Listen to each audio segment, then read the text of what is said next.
मस्त मालवणी किचनमध्ये तुमचं स्वागत आहे। आज आपण बनवणार पुलाव। चला तर बघूया आपण पुलाव कसा बनवायचा। मस्त मालवणी किचनमध्ये तुमचं स्वागत आहे। आज आपण बनवणार आहोत पुलाव। पुलाव बनवण्यासाठी बघा मी 2 कप तांदूळ घेते आहे। तर तुम्ही बघू शकता हे बघा साधे बासमती तांदूळ आहेत। हे मी 4 माणसासाठी पुलाव बनवत आहे। ते आता स्वच्छ मी 3 वेळा धुवून घेते आणि पाणी घालून आपण अर्धा तास भिजवून ठेवायचे। आता तुम्ही बघू शकता हे बघा मी स्वच्छ तांदूळ 3 वेळा धुवून घेतले आहेत आणि आता अर्धा तास भिजवून ठेवणार आहे। तर तुम्ही बघू शकता आता पुलाव बनवण्यासाठी इथे मी एक भांडं घेतलं किंवा टोप घेतलाय छोटा। त्यामध्ये हे बघा 2 चमचे तेल घालून घेते। बघा मी 1 चमचा तूप घालून घेणार आहे। तेल पहिलं घालायचं आहे आपल्याला, नंतर तूप घालायचं आहे आणि तूप आवडत असेल तरच वापर करा। तर हे बघा आता आपण हे गरम करून घेऊया, तेल आणि तूप दोन्ही पण। तेल आणि तूप गरम झालंय त्यामध्ये आपण अख्खे मसाले घालून घेऊया।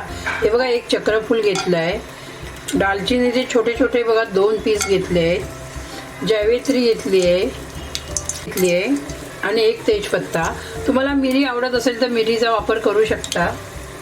आता हे बघा सर्व असं स्लो गॅसवरतीच करायचं आहे। हे बघा आता यामध्ये मी कांदा घालून घेते। कांदा मी छोटा 1 चिरून घेतला होता। आता व्यवस्थित मिक्स करून घेऊया। हे बघा आलं घेतलंय किसून, आलं घालून घेऊया 1 चमचा। छोटा टोमॅटो घालून घेते आणि सर्व एकदा व्यवस्थित परतून घेऊया। आता हे बघा कांदा आणि टोमॅटो व्यवस्थित भाजत आला आहे। त्यामध्ये बघा मी 1 चमचा लाल मिरची पावडर घालून घेते। चमचा मी चवीसाठी पावभाजी मसाला घालून घेते। पाव चमचा हळद, अर्धा चमचा जिरा पावडर, हा बिर्याणी मसाला घालून घेते अर्धा चमचा। सर्व मसाले आपण एकदा असं परतून घेऊया। हे बघा स्लो गॅसवरती ते सर्व करायचं आहे आपल्याला। तुम्हाला तिखट पाहिजे असेल तर 2 हिरव्या मिरच्या उभ्या चिरून घालू शकता। हे बघा मसाला आपला भाजून तयार झालेला आहे। त्यामध्ये हे बघा मी गाजर घालून घेते, वाटाणे घालून घेते, तर हे बघा परसबी घालून घेते। जसं तुम्हाला भाज्या आवडत असतील तशा 1 वाटी अर्धा वाटी वापर करू शकता। आता आपण फ्लॉवर घालून घेऊया। आता या भाज्या आहे बघा परतून घेऊया। शिमला मिरची आपल्याला नंतर घालायची आहे। बघा व्यवस्थित अशा परतून घेतल्यात। तर तुम्ही बघू शकता हे बघा हा आपले जे तांदूळ आपण भिजत ठेवले होते अर्धा तास, ते बघा पाणी मी गाळून घेतलंय आणि हा भात आता आपण तांदूळ घालून घेऊया त्यामध्ये। आणि तांदूळ भिजवलेले असल्यामुळे जास्त परतायचे नाहीत आपल्याला, हलक्या हातानेच परतून घ्यायचे आहेत।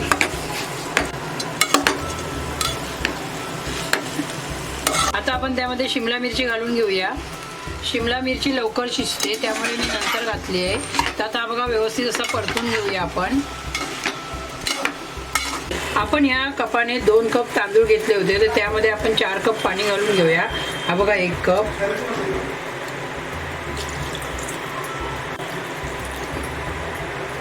आपण तांदूळ 1 कप घेतला तर 2 कप पाण्याचा वापर करायचा। मी 2 कप तांदूळ घेतले होते म्हणून 4 कप पाण्याचा वापर केलाय। आता याला व्यवस्थित आपण मिक्स करूया आणि मीडियम गॅसवरती शिजून घ्यायचं आहे। त्याआधी मी मीठ घालून घेते। आता आपण त्यामध्ये चवीनुसार मीठ घालून घेऊया। त्यामध्ये तुम्ही बघू शकता हे बघा मी केवढा वॉटर घालते आहे, केवढा पाणी, जास्त वापर करायचा नाही आहे। बघा मी अर्धा चमचा घालून घेते आणि आता आपण व्यवस्थित मिक्स करून घेऊया। हे बघा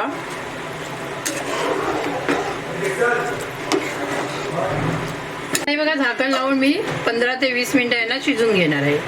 आता तुम्ही बघू शकता हे बघा 20 मिनिटं झालेली आहेत आणि हा आपला भात हा बघा मस्तपैकी असा तयार झालेला आहे। हा बघा एकदम सुट्टा आणि मोकळा आहे। हा बघा तुम्ही बघू शकता हा बघा आपला झटपट असा पुलाव बनवून तयार झालेला आहे। आणि हा पुलाव तुम्हाला कसा वाटला तर नक्कीच मला कमेंट करून सांगा, लाईक करा आणि जास्तीत जास्त शेअर करा। धन्यवाद। आता तुम्ही बघू शकता बघा आपण प्लेटीमध्ये पुलाव घालून घेऊया। छानपैकी असा बघा मोकळा व्यवस्थित बनतो टोपामध्ये। ज्यावेळी आपली घाई असते त्यावेळी आपण हा पुलाव बनवू शकतो. तर तुम्ही बघू शकता, हे बघा माझ्याजवळ थोडा पनीर होता, तर मी पनीर त्यावरती ठेवून घेते. थोडा फ्राय करून घेतला आहे मी.